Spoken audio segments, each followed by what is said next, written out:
And we did it. There it is. It worked. Here we are. Hi, everyone. My name is Dean Briggs. I'm here with my son, Hanson Briggs.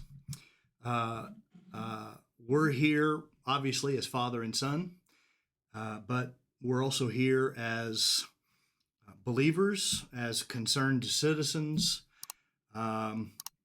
fathers of families, with just a sober kind of analysis and framework of concern for things that are rapidly developing beyond anybody's wisdom to manage. And specifically, I'm talking about AI. Yeah. So we've been doing this. You came back from California a couple years ago, and we found in conversations at the time, which were largely centered around big tech and just the way big tech has overtaken all of our lives. We're always doing this and consumed with it. And, some of those more generic concerns about the place of technology, the increasingly intrusive place of technology. That's a legitimate conversation. But just within the last 6 months to a year, the big tech conversation has been completely overwhelmed by the artificial intelligence dilemma. And so we found ourselves separately interested in and investigating. I've done quite a bit of reading and watching. You've spent actually hundreds of hours reading everything from scholarly articles to popular articles to YouTube, 2-hour YouTube presentations from various experts. You're getting your master's degree in psychology. You're an astute observer of cultural phenomenon and human behavior. I'm a Bible teacher and, try to be an astute observer as well. And so just within our respective areas, there's a synergy of the conversations we found ourselves having, sitting on the back porch or on the couch. We decided, this is about as cool as we get. But this is what we got. Yeah. But within our ability, what we wanted to do was move the couch to the table. Right. And keep the spirit of conversation. We aren't actually interested in trying to, make some professional presentation. Well, right. What I found I couldn't get to when I'm concerned about this and I'm trying to figure out where things are headed, it doesn't seem like there's a conversation I can find as much as there is like this guy with this angle who wants to get to this point. So it's very objective driven, and there's always just some corporate lens that's like, there's just always an angle. But I felt like I was able to understand better really what's going on by getting to talk with you, because I get to hear your perspective and you don't have some agenda that you're trying to convince me to see. It's just the way that the world really looks to you. And that matters to me. And I wish that other people got the chance to feel like their concerns are not just privately held, irrelevant concerns, because the only people whose opinion matters are the people that have the podcasts and that have the corporate financing or I just care about it. Right. And I just want to talk about why it concerns me. Is it really headed in a positive direction? That's like the line we're being fed. I just don't believe in it. So right. I want to flesh it out. I want to get to know about it more. Yeah. So we've already been talking about it for a long time, but like you said, now we can just press record and just keep going where we left off. Right. So as a framework for many conversations to come, and I think we've got room for a lot of conversations. There's a lot of free-ranging conversations, but also fairly topical. We want to talk about what does it mean to be human, essentially, because if they're talking about artificial intelligence, and right over the horizon is what is called generalized artificial intelligence, which takes the algorithmic mimicry of human intelligence to something that they consider to more truly approximate what human intelligence is. So we're right on the cusp of a number of serious conversations. People's jobs, the Hollywood writers' strike. Yeah, that's an obvious one. There is a large contingency of concerns that affect certain industries more than others now. But increasingly, they're finding ways to apply artificial intelligence to human occupations.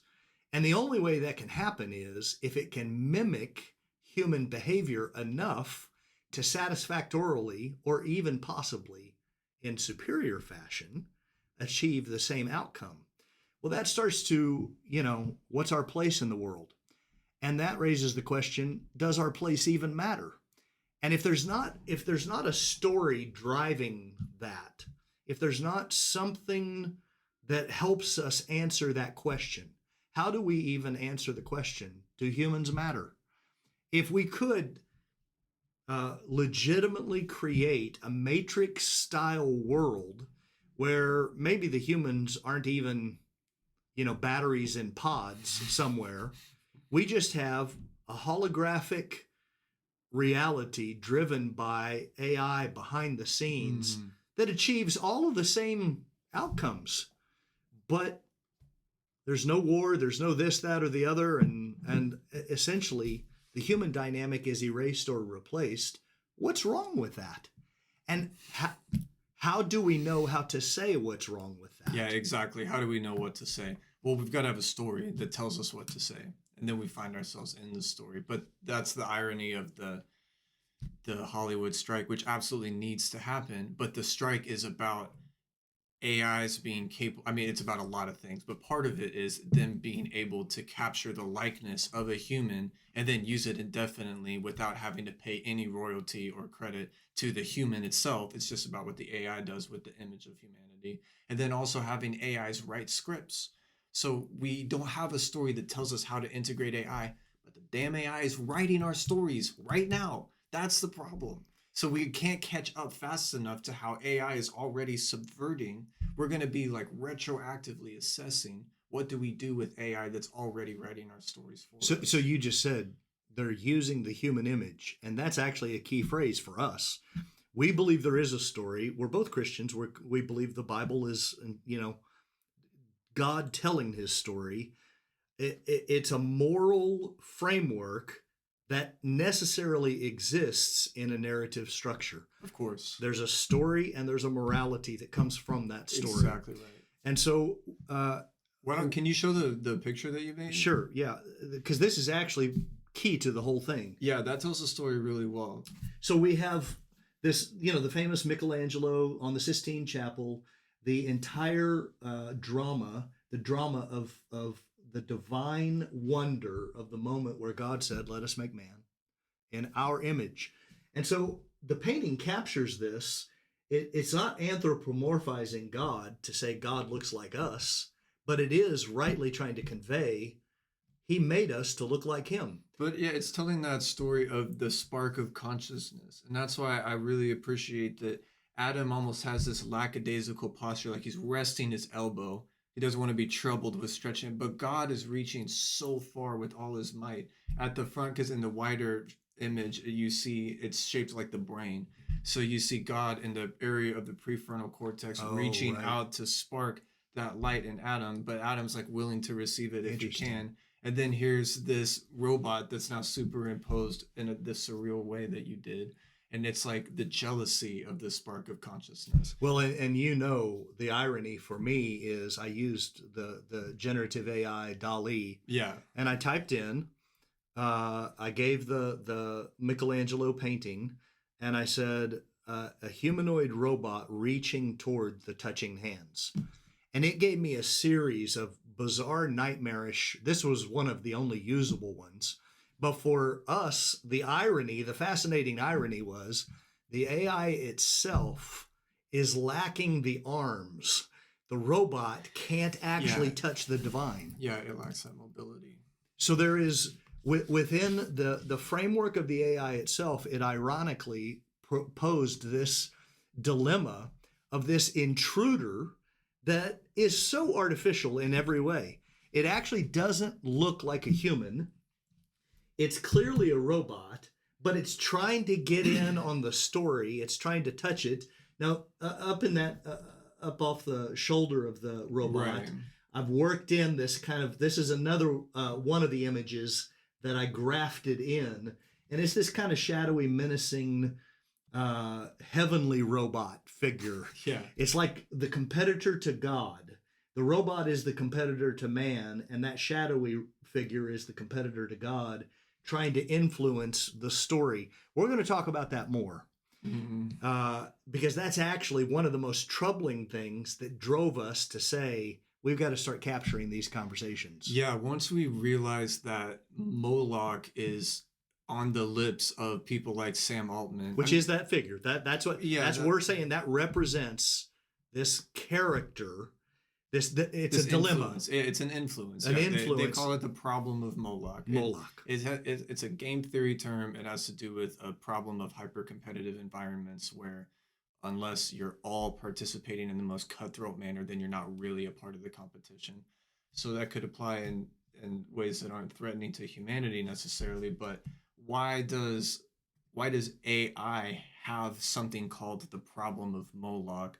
And why are we talking about AI being capable of amounts of power that would cause human extinction? Well, and just that can sound so crazy. That's on OpenAI's website. Right. So DALL-E that you use to make this image, that's owned by OpenAI.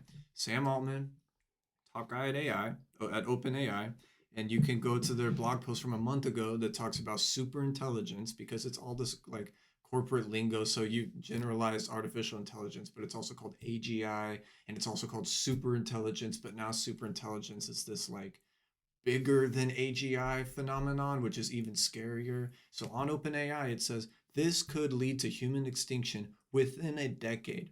That's why we're working on it. Do you follow that logic? That's what they're saying. And then also Sam Altman goes on Lex Fridman and talks about the problem of Moloch. Like, yes, it's a problem. We're working on it. Right. The point is, look how shiny and cool it is. Like, just focus, keep your eye on the ball. Right. And I want to look around at what's going on in this whole game. Like, what game are we playing? Right. What's the story? What's the ethic that tells us what's actually going on?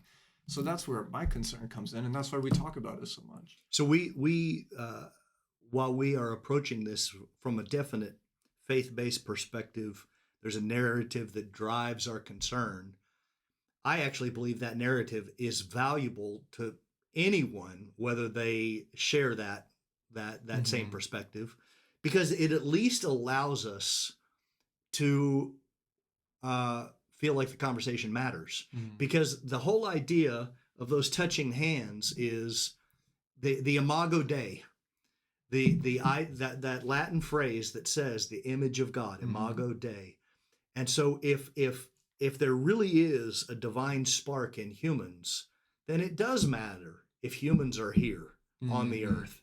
It does matter why we're here. And it does matter if we ourselves are producing something that poses an existential threat, not just to our existence, but to the quality of our existence. It's not just do humans exist, it is for what do we exist. And AI represents, it's interesting, we're in the days of the movie Oppenheimer, which is the last great existential threat that's still lingering over the nations. If someone with some rogue nation that's got a suitcase nuke, they can still trigger World War III. We aren't out of that threat. Right. We just added a new existential Somehow threat. it pales in comparison. Yeah, and so this is a conversation between two Christians, a father and a son, but I believe it's a conversation that many people who may or may not be Christians at all, they're just concerned citizens. They're concerned humans. Yeah, because it's on all those levels. It's on terms of faith. It's on terms of nationality as Americans. And it's because we have a constitution that allows us to be concerned about the lack of legislation oversight for something like this that's being produced in our country. But then also as humans, we have something that is should not be conflated with what a machine is capable of. Right. I mean, like I've said this to you before, but I don't like that we call machines intelligent. Unless we can better distinguish what I'm doing, that's not what the machine is doing. I don't like that a machine can say, "Hi, I am Kyle." You are nothing. Right. You are electric. Right. There is nothing going on inside of you that is something. I'm the one that gets to use that word. Right. But we don't have language to describe. It's the engineers have gone so far past the legislation, but even society is catching up with the engineers faster than the legislation is. So like we need to figure out some words to use. And that's where I think philosophy comes in. We ask those why questions. We talk about the deep, meaningful things, and from that, how do we categorize the development of AI? And that's where our faith comes in. Well, here's the story that I'm rooted in. So now, as a citizen of America, I can express concern about the fate of humans in the world because I'm rooted in a story. Well, you touched on things that we want to actually cover. Sometimes the conversations will be free flowing, just a series of rabbit trails that are interesting to us because it's interesting to us. But there's actually a number of themes that we want to kind of systematically explore. You touched on one. Just because it can mimic intelligence in a way that could fool other intelligent beings, does that equate to human intelligence? Because who gets to claim human intelligence if you aren't human? So we want to look at what is human intelligence? What is memory? What is why does story matter to humans? And therefore, why are humans moving in droves to ask robots to produce their stories? Yeah. We have the big tech conversation still that's pervasive, but that is increasingly the sharpest edge on the danger of that knife is increasingly AI. Yeah. And it's not, again, I want to say, this is not light our hair on fire, tinfoil hat, conspiracy theory. Yet. That segment is coming. Well, no, in all seriousness, I think that if we were to be real and fair, I think the scoreboard says the conspiratorialists are ahead about 13-0 at this point. Yeah. But we want to have questions that ask, what makes the human soul? Right. What you makes... can't have a Turing test for the human soul. Right. So what is it that makes humans unique? What is the imago Dei? And therefore what constitutes morality? What constitutes ethics? But then we've got the narrative that unfolds creatively and prophetically in culture, in movies, in songs. We've got technologies that are driving the conversation out of convenience and advantage. I mean, autonomous driving, the promise of me taking a road trip and I don't have to hold the steering wheel, but I could, just enjoy the scenery. Yeah. Well, that sounds like potentially interesting, all the way up until the point that it's not. that I've traded my autonomy for the car's autonomy, and I am somehow less in control in that scenario. But that thing has the algorithms that promise me it's going to drive better than me. Right, because technology in and of itself is not the heart of the issue. Right. Technology is not some evil thing. That's not in the Bible, and that's not in either of our minds. But the problem is when we misprioritize technology. Instead of prioritizing me becoming a better version of myself, I prioritize getting the better grade on my paper because I want to spend less time being stressed about school. So I use ChatGPT to write the paper, and then I just go in and tweak it, and I know I'm going to get an A. So is ChatGPT the problem? No, the problem is me being lazy and not having discipline. But now we have technology that can do that, whereas 100 years ago, 10 years ago, you couldn't do that. 3 years ago. Yeah, honestly. Right. So it's not only the nature of technology itself, it's the deeper nature of human laziness and the inability to master our to master our more base desires.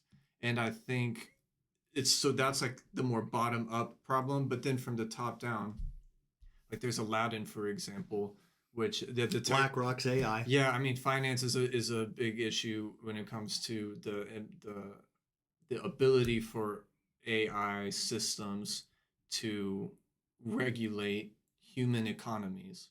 So now Aladdin is a machine that is in the hands of BlackRock as Larry Fink designed it. It goes back to the 80s, but fast forward to present day, it's managing more money, like over $20 trillion.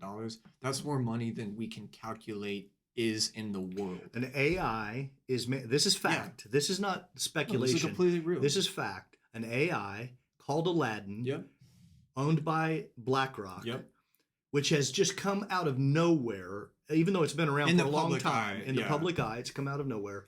Controls $22 trillion Yeah. At least. in assets. At least. It touches every major company that we could say. More than I could name. I wouldn't even know how to name how many Right. companies. Well, okay, so we've got a lot of ground to cover, but it's not just, we aren't interested primarily in just covering issues or problems.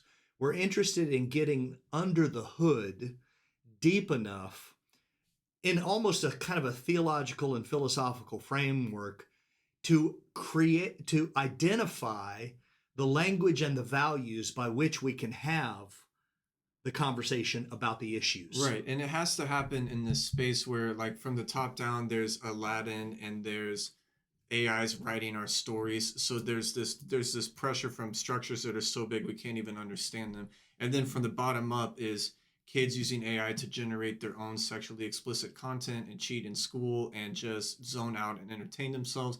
And somewhere in the middle of that is a very real possibility that at the individual level, people tune out, like fundamentally check out of existence. So overwhelming on the one hand.